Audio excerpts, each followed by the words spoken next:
F31 સો smooth, સો powerful અને સો durable છે.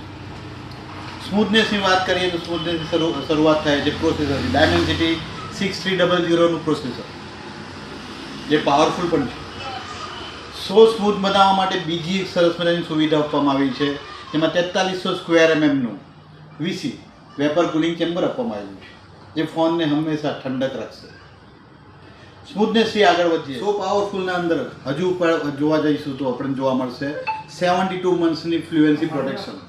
જોડે જોડે તમને મળી રહ્યું છે બે એન્જિન, ટ્રિનિટી એન્જિન અને luminous rendering engine. Trinity engine 32 એવા એપ્લિકેશન્સને તમને સ્મૂથલી રનિંગ રાખશે. મલ્ટીટાસ્કિંગ એનું પહેલું કામ રહેશે. લ્યુમિનસ રેન્ડરિંગ એન્જિનની વાત કરીએ તો લ્યુમિનસ રેન્ડરિંગ એન્જિન તમારા ફોનના ડિસ્પ્લે ઉપર થતી દરેક એનિમેશનને સ્મૂથલી રન કરી આપશે. સો સ્મૂથ, સો પાવરફુલ થઈ ગયો. સો ડ્યુરેબલની વાત કરીએ તો આર્મર બોડી સાથે IP69 IP રેટિંગ સાથે તમને મળી રહ્યું છે. 8 લિક્વિડ રેઝિસ્ટન્સ સાથે મળી રહ્યું છે. 7000 mAhની બેટરી અને ચાર્જ કરવા માટે મળી રહ્યું છે 80 વોટનું સુપર ચાર્જર. તો સાહેબ F31 ટૂંક સમયમાં તમારા હાથમાં તમે યુઝ કરી શકો છો. એના માટે તમારે જવાની જરૂર છે નજીકના કોઈ પણ ઓપોઝના ડીલર જોડે.